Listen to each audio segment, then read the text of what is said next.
আল্লাহর নবী, দ্বীনের নবী, মায়ের নবী, আমার আপনার নবী অল্প বয়স 6 বছর বয়সে তিনি তার প্রিয় মা আমেনাকে হারান। জন্মের আগেই বাবা হারান। নবীজির বাবার নাম আব্দুল্লাহ, মায়ের নাম হলো আমেনা। নবীজির নানার বাড়ি হলো মদিনা, নানার নাম হলো আব্দুল ওয়াহাব জুহরি। নবীজির দাদার নাম হলো আব্দুল মুত্তালিব। আব্দুল মুত্তালিব হলেন তখনকার সময়ে মক্কার প্রেসিডেন্ট।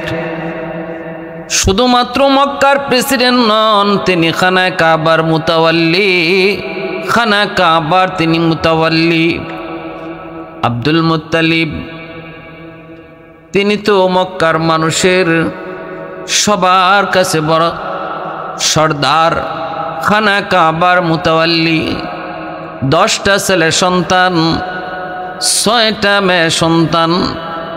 আব্দুল মুত্তালিবের সন্তান হলেন 16 জন, 10টা ছেলে সন্তান আর 6টা মেয়ে সন্তান। এর ভিতরে নবীর পিতা আব্দুল্লাহ বড় সুন্দর, বড় গুণের, অধিক গুণাবলীর অধিকারী, অধিক গুণাবলীর অধিকারী। আব্দুল মুত্তালিব জমজম, খানা কাবার পানির কুয়া জমজম, ওই জমজমের পানি উঠবে না মান্নত করেছিলেন, আল্লাহ যদি জমজমের পানি তুমি পুনরায় চালু করো, কোনো এক সন্তানকে আমি তোমার জন্য কোরবানি করব। আল্লাহ তার মান্নত মুআফিক তার দোয়া কবুল করলেন, কিন্তু তিনি মান্নত ভুলে গেলেন। আল্লাহ পাক রব্বুল আলামিন দেখাইলেন মান্নত পুরা করো। স্বপ্ন যুগে যখন আব্দুল মুত্তালিব দেখলেন মান্নত যদি পুরা না করু তাহলে বিপদ আসবে। স্বপ্নে একবার নয়, 2বার নয়, 3বার তিনি এই একই স্বপ্ন দেখলেন। সন্তানদেরকে ডাকলেন, কোনো সন্তান রাজি হয় না, কিন্তু একমাত্র তার প্রিয় সন্তান আব্দুল্লাহ, নবীজির বাবা আব্দুল্লাহ, তিনি রাজি হয়ে গেলেন। ডাক দিয়ে বলেন, বাবা আপনি মান্নত পুরা করেন, আমি রাজি, আমি রাজি।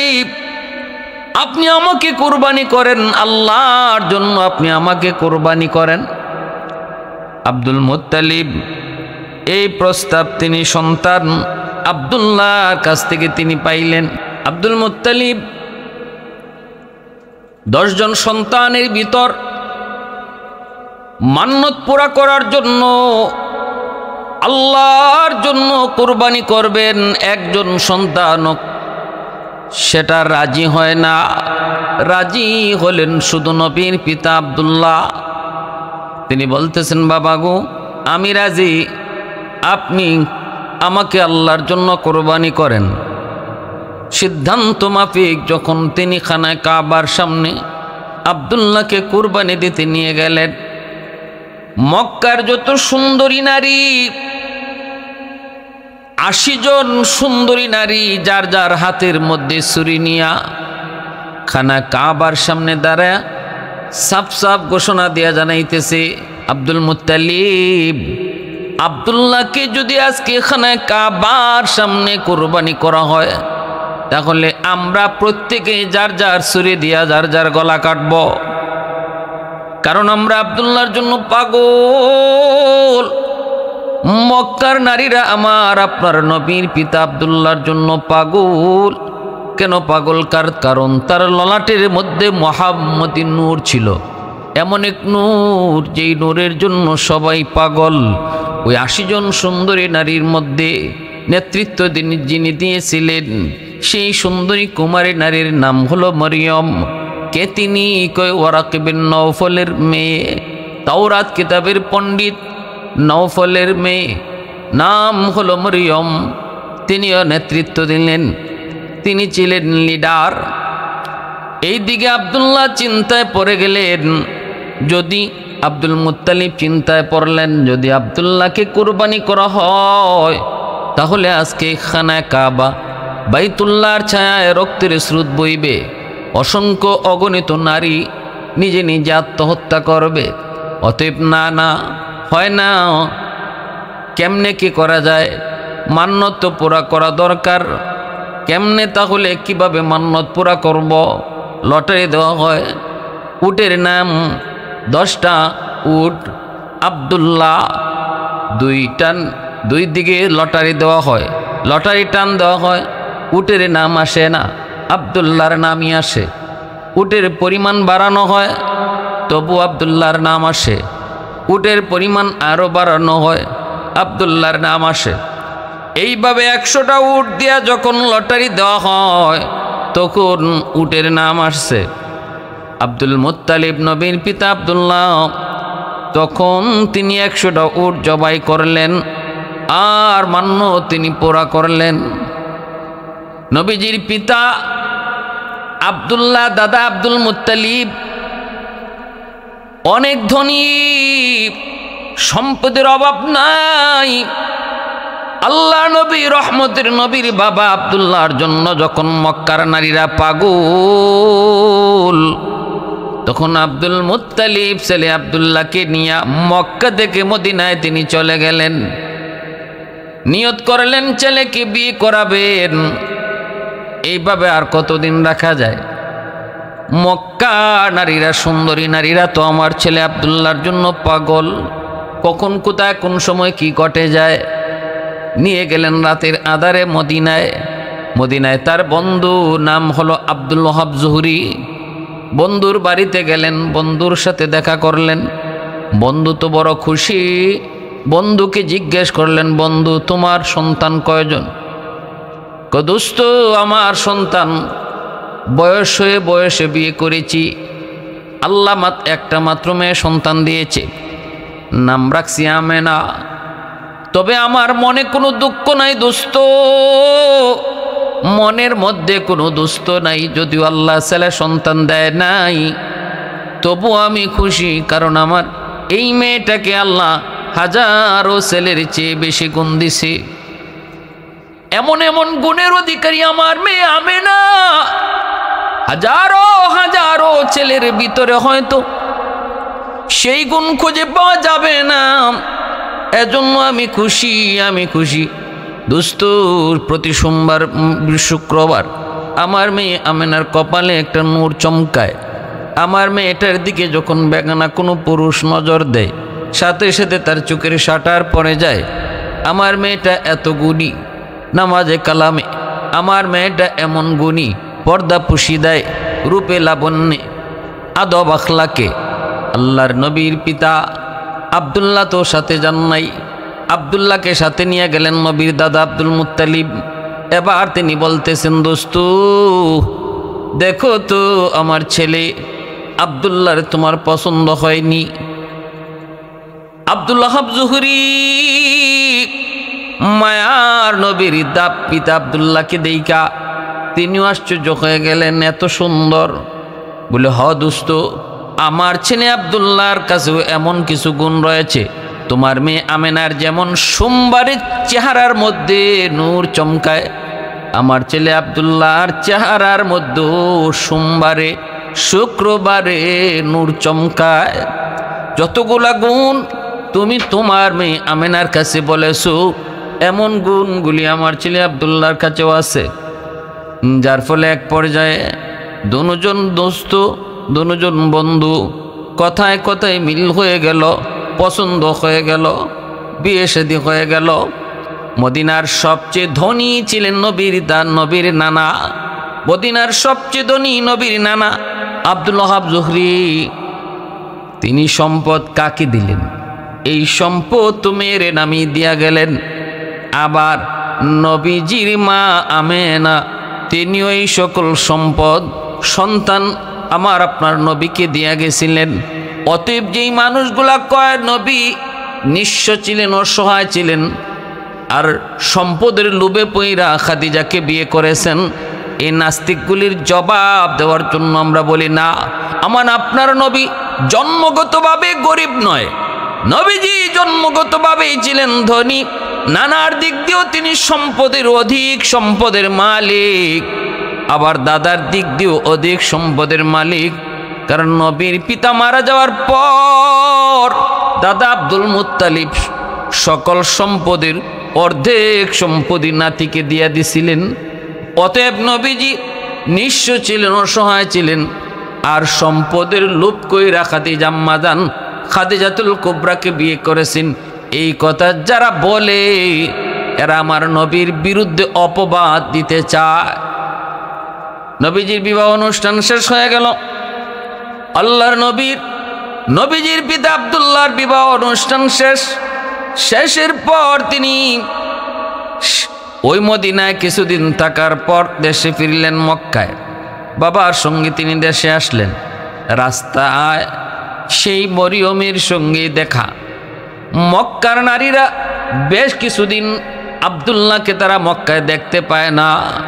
খবর যেই মাত্র ছড়িয়ে পড়ল আব্দুল্লাহ মক্কায় ঢুকছে, সাথে সাথে সুন্দরীরা তারা রাস্তায় নেমে পড়ল। মরিয়মের কানেও চলে গেল। মরিয়ম দ্রুত বেগে আসলো নবীজির পিতা আব্দুল্লাহর কাছে। সে আকর্ষণ, সেই মহব্বত আর ভালোবাসা নিয়ে। কিন্তু যেই মাত্র নবীর পিতা আব্দুল্লাহর চেহারার দিকে তাকায়, সাথে সাথে মরিয়মের চেহারাটা মলিন হয়ে যায়। কথা না বলে সে চলে যেতে চায়। নবীজির পিতা আব্দুল্লাহ কয়, মরিয়ম, আগে আমাকে দেখার জন্য, আমার কাছে বিয়ে বসার জন্য তুমি কতই না প্রস্তাব দিয়েছো। আমার পাশে আসলে তুমি নয়ন জোড়ায় দেখতে। আজ কোনো কথা না বলেই আমার কাছে এসে আবার চলে যাইতেছে, ঘটনা কি? নৌফলের মেয়ে মরিয়ম তখন ডাক দিয়া কয়, আব্দুল্লাহ, আমি তাওরাত কিতাবের পণ্ডিত, আমার বাবা, আমিও তাওরাত কিতাবের একজন পণ্ডিত।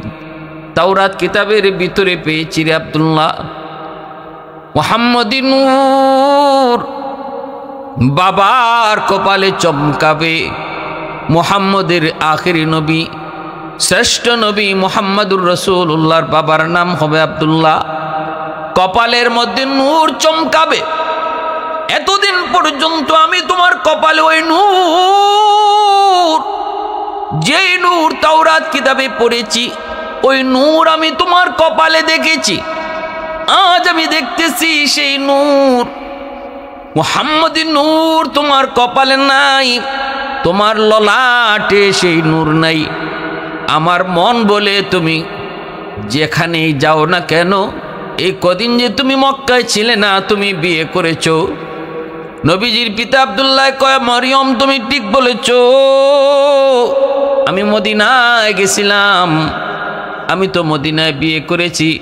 কয়েকবার আমি বুঝেছি, বিয়ে করার পর তুমি তোমার স্ত্রীর সঙ্গে, বিবির সঙ্গে রাত কাটাইছো, যার কারণে ওই নূর আর তোমার ললাটে নাই।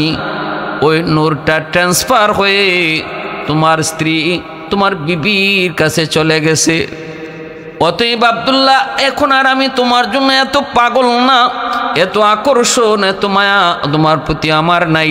তোমার প্রতি আমার যে আকর্ষণ ছিল গো, সে আকর্ষণটা ছিল মূলত তোমার ললাটে মুহাম্মদী নূরের প্রতি। যেই নূরের প্রতি আমি আকর্ষিত ছিলাম, যেই নূরের প্রতি আমি মুগ্ধ ছিলাম, আমি চাইতাম আমি যেন আখেরি নবীর মা হই, সেই সৌভাগ্য যেন আমার অর্জন হয়। অতএব সেটা আর হলো না। আমি তোমাকে বলেছি, আমার বাবার যত সম্পদ, সব সম্পদ তোমাকে লিখে দিব, শুধু তুমি তোমার বাবাকে রাজি করাও, আমাকে বিয়ে করো। কিন্তু তুমি কোনো আওয়াজ করো নাই, জবাব দাও নাই। আজ তুমি বিয়ে করে ফেলেছো, মুহাম্মদী নূরও চলে গেছে, যার জন্য আমি ছিলাম পাগল। আমি চেয়েছিলাম সে আখেরি নবীর মা হিসেবে নিজের ভাগ্যবতী বানাবো। অতএব যখন সেটা কপালে হইল না, জুটল না, আমিও নিয়ত করেছি আমি আর জীবনে বিয়েও বসবো না। দ্বীনের নবী, মায়ের নবী, রহমতের নবীর পিতা আব্দুল্লাহ মার সঙ্গী যখন আমিনার সঙ্গে বিবাহ বন্ধনে আবদ্ধ হলেন, নবীজি মার গর্ভে আইসেন, মাত্র 6 মাস হয়েছে। নবীজির পিতা আব্দুল্লাহ তিনি সিরিয়ায় ব্যবসা করার জন্য গেছেন, আসার পথে মদিনায় ইন্তেকাল করলেন। নবীজি মার গর্ভে মাত্র 6 মাস, এইদিকে তিনি বাবা হারাইলেন। বাবা মদিনায় ইন্তেকাল করলেন, মদিনায় কবর হয়ে গেল। রহমতের নবী, দ্বীনের নবী, সরওয়ারে দু জাহান দুনিয়াতে এখনো আসেন নাই গো। এর আগে বাবা হারাইলেন। বাবার চেহারা কেমন, বাবার আদর কেমন, বাবা ডাকের ভিতরে কত মজা, আমার আপনার নবী তা জানেন না, বুঝেন না। রহমতের নবী দুনিয়াতে আগমন করলেন। নবীজির মা আমেনা বলতেছেন, আমার মুহাম্মদ যতদিন আমার গর্ভে ছিল কোনো আলামত ছিল না, গর্ভের কোনো কষ্ট আমি পাই নাই। সন্তান পেটে আসলে পরে নারীদের যেমন কিছু সমস্যা হয়, নবীজির মা আমেনা বলতেছেন আমার বিন্দু পরিমাণ কোনো সমস্যা হয় নাই। গর্ভপাতের সময়, ভূমিষ্ঠের সময় যেমন ভাবি মা কষ্ট পায়, নবীজির মা বলতেছেন আমি তেমন কষ্ট পাই নাই। আমি আমার সন্তান যখন দুনিয়াতে আগমন করি, আগমন করার সময় সে সেজদারত অবস্থায় ছিল। এ দুনিয়ার যুবক একটু খেয়াল করে শোনো, আমার আপনার নবী, শ্রেষ্ঠ নবী, আখিরি নবী দুনিয়াতে যেদিন আগমন করেন ওই দিন মায় কয়, সন্তান আমার মুহাম্মদ আহমদ যখন দুনিয়াতে আগমন করি সেজদারত অবস্থায়, আর কপালে মাটিতে দুনিয়াতে আইসে সে সেজদারত অবস্থায় থাকে, একটা আঙ্গুল উঁচু করা থাকে, আল্লাহ একই সাক্ষী দেওয়া অবস্থায় থাকে। ভাইরা বন্ধুরা, রহমতের নবী দুনিয়াতে আসলেন, নারী এরকমভাবে কাটা ছিল। দুনিয়াতে যত সন্তান আসে খতনা করা অবস্থায় কেউ আসে না, কিন্তু রহমতের নবী আসলেন খতনা করা অবস্থায়, নারী কাটা অবস্থায়, পাক পরিষ্কার পরিচ্ছন্ন। আল্লাহর নবী, রহমতের নবী ব্যতিক্রম দুনিয়াতে আগমন।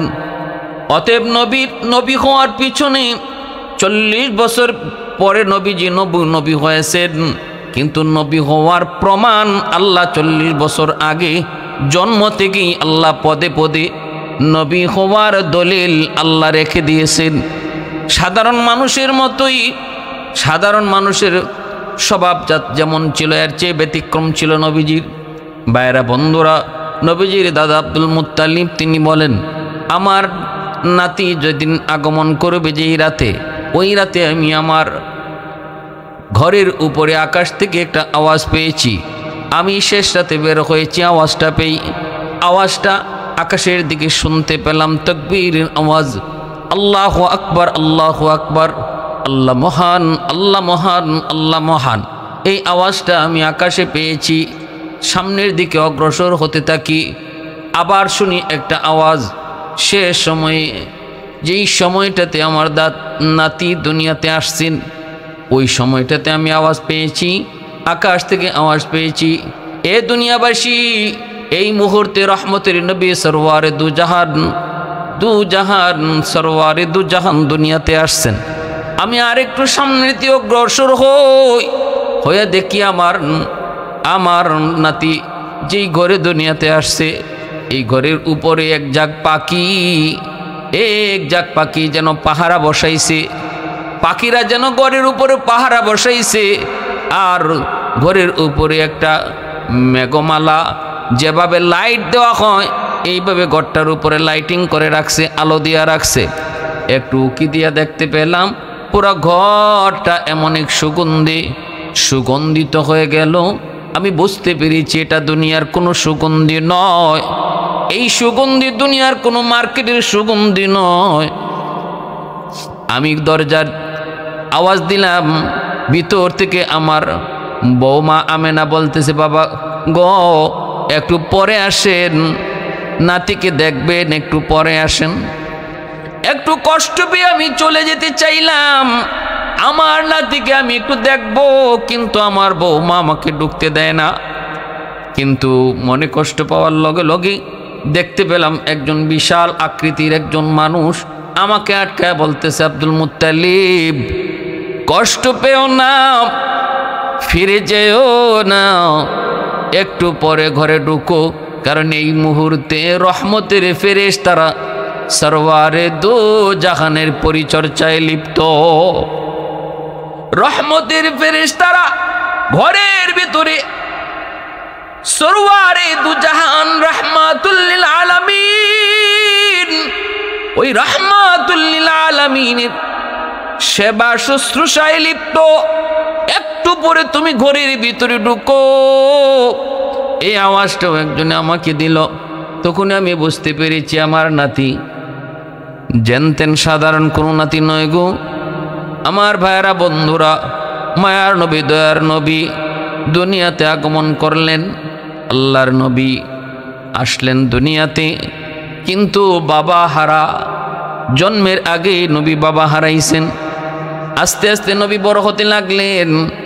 ছোট্ট বয়স শিশুদের অভ্যাস, বাবা কই, বাবা কই, আমার আব্বা কই, আমার আব্বা কই কই আম্মাকে ডাকে। মা কত বন্ধু বাবার হাত ধরে হাঁটে, বিকালবেলা বাবারা এসে বন্ধুদেরকে বাড়িতে নিয়ে যায়। তো মা গো, আমার আব্বু কই, আমার আব্বু কেমন, আব্বু কেমন, একটু কন, কোথায় গেলে আব্বুকে পাওয়া যাবে? মা আমেনা কেমনে সন্তানকে সান্ত্বনা দেয়।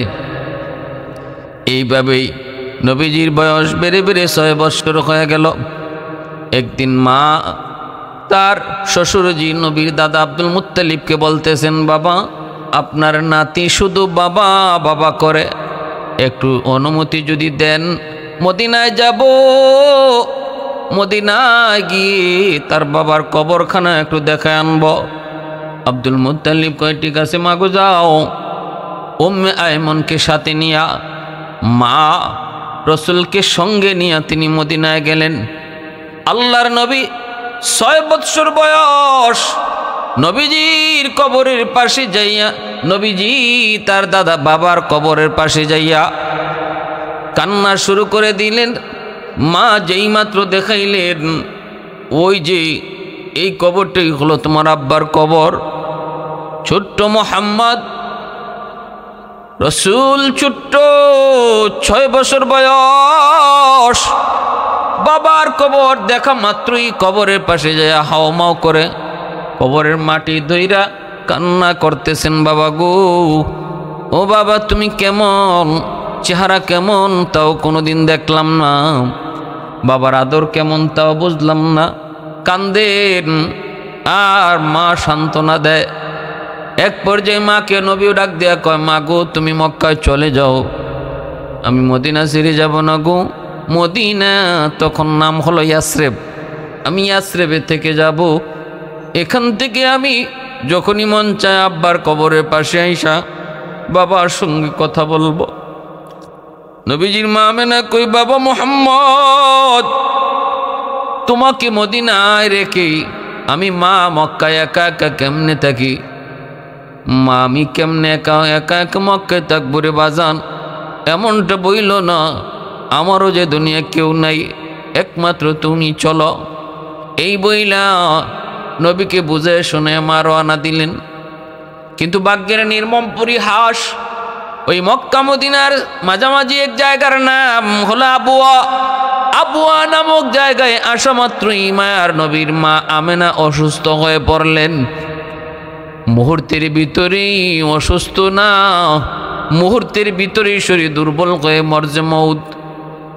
মর্জে মৌতে পড়ে গেলেন। মৌতের আগের হালত চলে আসলো। আমেনা বুঝে গেলেন তিনি আর দুনিয়াতে বেশিক্ষণ বাঁচবেন না।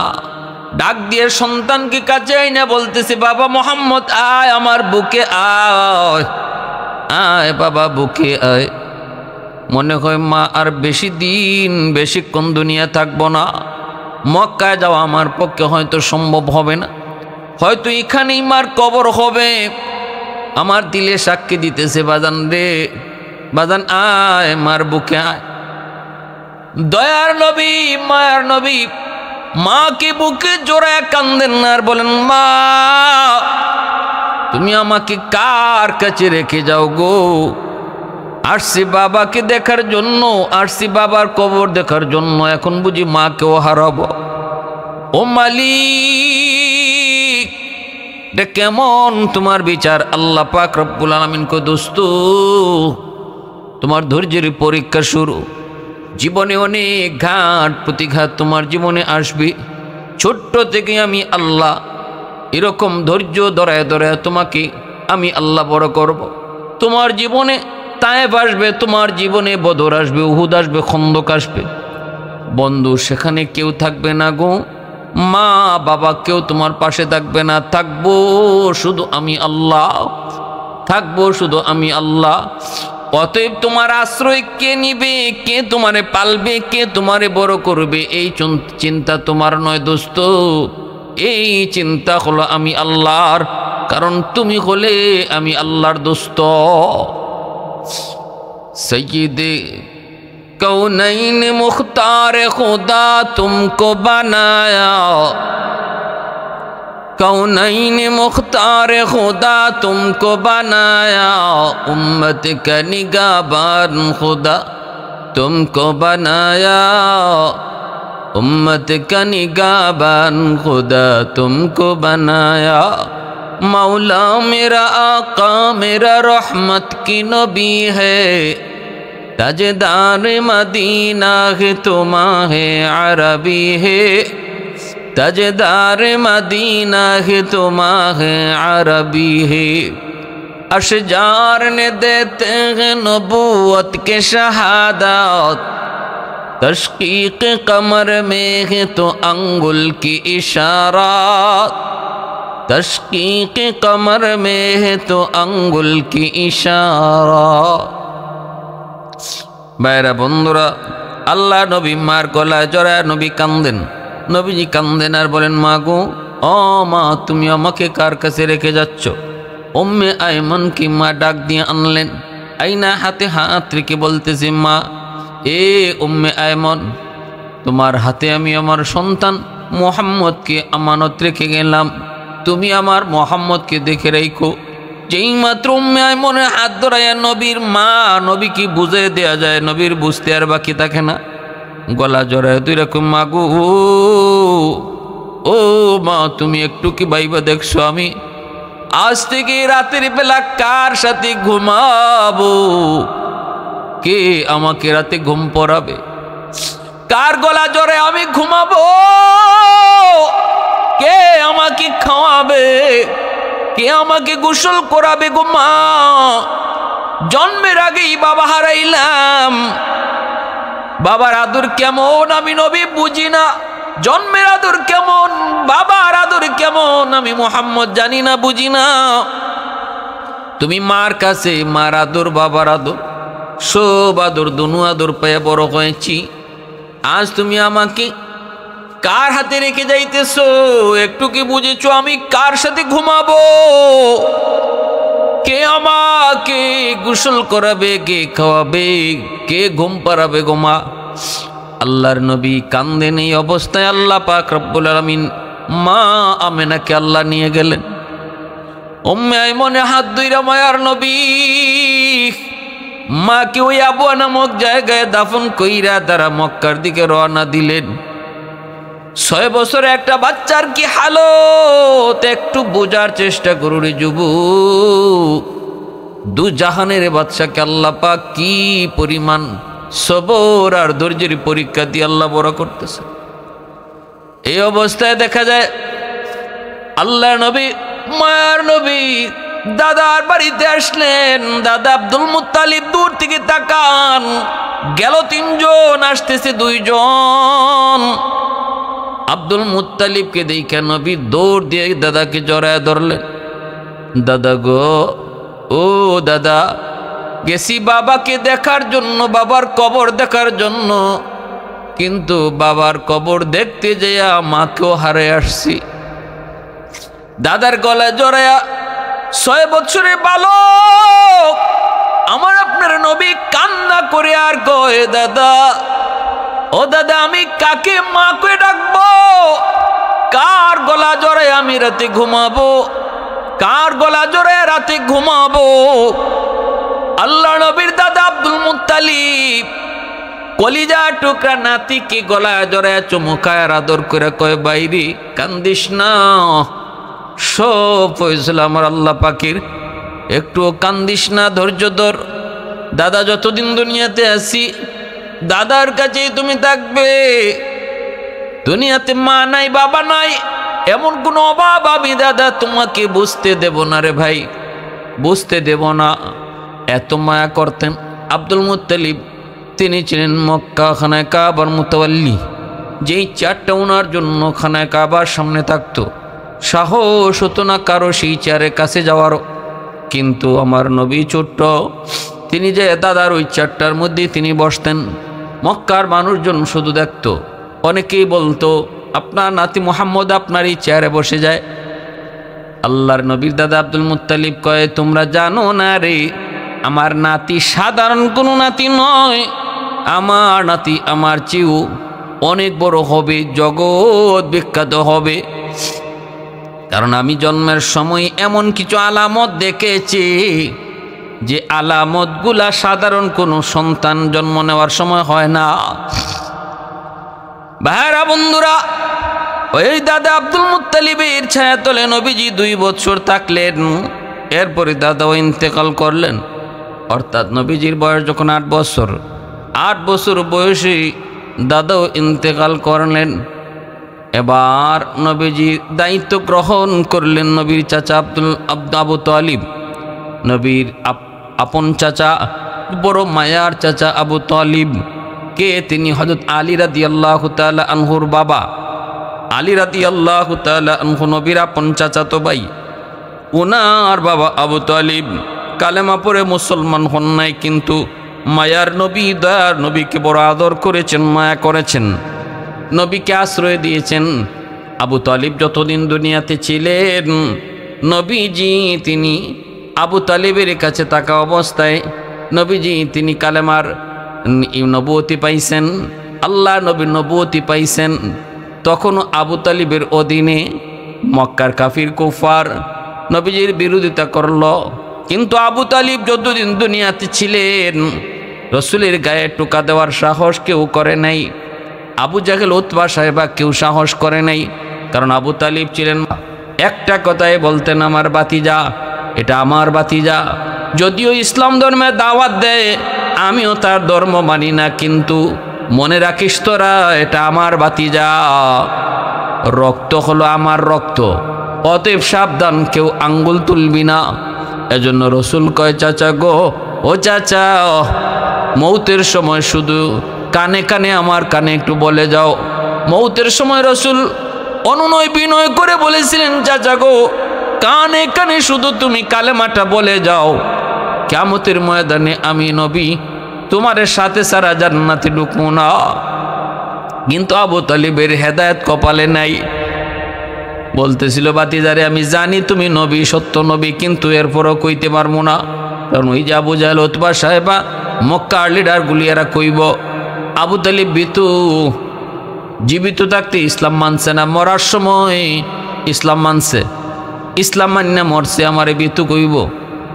এজন্য রসুল মনে কষ্ট ছিল, আল্লাহর নবীর মনে কষ্ট ছিল, আমার চাচারে আমি কালেমা ইমান দৌলতে ইমান দিতে পারলাম না। এজন্য আল্লাহ পাক রব্বুল আলামিন কয়, ইন্নাকা লা তাহদি মান আহবাবতা ওয়ালাকিন্নাল্লাহ ইয়াহদি মান ইয়াশা। আল্লাহ কয়, বন্ধু, তুমি যারে চাও তারে হেদায়েত দিতে পারবা না, হেদায়েত দেওয়ার মালিক হলাম আমি আল্লাহ। তোমার ইচ্ছা ছিল চাচা যেন হেদায়েত পায়, কিন্তু আমি আল্লাহর সিদ্ধান্ত এমন না, অতএব হেদায়েত পায় নাই। তাহলে আমরা কি বুঝলাম? হেদায়েত দেওয়ার মালিক একমাত্র শুধুমাত্র কে? আল্লাহ। একমাত্র শুধুমাত্র আল্লাহ হেদায়েত দেওয়ার মালিক। আল্লাহ যারা হেদায়েত দেয় সেই শুধু হেদায়েত পায়। প্যারে হাদিন, ওই চাচার অধীনে রসুল থাকলেন। রসুল সাল্লাল্লাহু আলাইহি ওয়াসাল্লামের, রসুল সাল্লাল্লাহু আলাইহি ওয়াসাল্লাম নবুয়ত পাইলেন চাচার তখনও অধীনে। রসুল সাল্লাল্লাহু আলাইহি ওয়াসাল্লাম আম্মাজান খাদিজাতুল কুবরা রাদিয়াল্লাহু তাআলা আনহাকে বিয়ে করলেন, তখন নবী চাচার অধীনে। আল্লাহ রসুল সাল্লাল্লাহু আলাইহি ওয়াসাল্লামের এই চাচা যেই বৎসর মারা গেলেন, এবং ওই একই বৎসর আবু তালিব মারা যাওয়ার পরেই আম্মাজান খাদিজাতুল কুবরাও মারা গেলেন। ওই বৎসরটা আমুল হুজুন, আমার নবীর জীবনের সবচেয়ে চিন্তার বৎসর ছিল, যেই বৎসরে তিনি তার চাচাকে হারাইছিলেন। এবং কলিজার টুকরা প্রিয়তমা স্ত্রী আম্মাজান খাদিজাতুল কুবরা রাদিয়াল্লাহু তাআলা আনহাকে, এই দুজন মহামনীষীকে হারাইছিলেন রসুল একই বৎসরে, যে দুইজন ছিলেন নবীর জন্য বিশাল ছায়া, রসুলের জন্য বিশাল ছায়া ছিলেন, আশ্রয়ের জায়গা ছিলেন। দুজনকে একই বৎসর হারাইছেন। এজন্য ওই বৎসরটাই রসুলের জীবনের সবচেয়ে চিন্তার বৎসর, কষ্টের বৎসর। আর আল্লাহ ওই কষ্ট আর চিন্তার বিনিময় আর পুরস্কার দিছেন। আল্লাহ ওই বৎসরই রসুলকে ঐতিহাসিক সফর রজব মাসের ২৬ তারিখ দিবাগত রাতে আল্লাহ তার হাবিবকে সে মেরাজের সফর ভ্রমণ করাইছেন কষ্টের বদলা হিসাবে। আল্লাহ আমাদের সবাইকে রসুলের জীবনে বুঝার, রসুলের জীবন মতো চলার, আল্লাহর নবীর জীবন নিজের জীবন বানাইবার তৌফিক আল্লাহ দান করুন।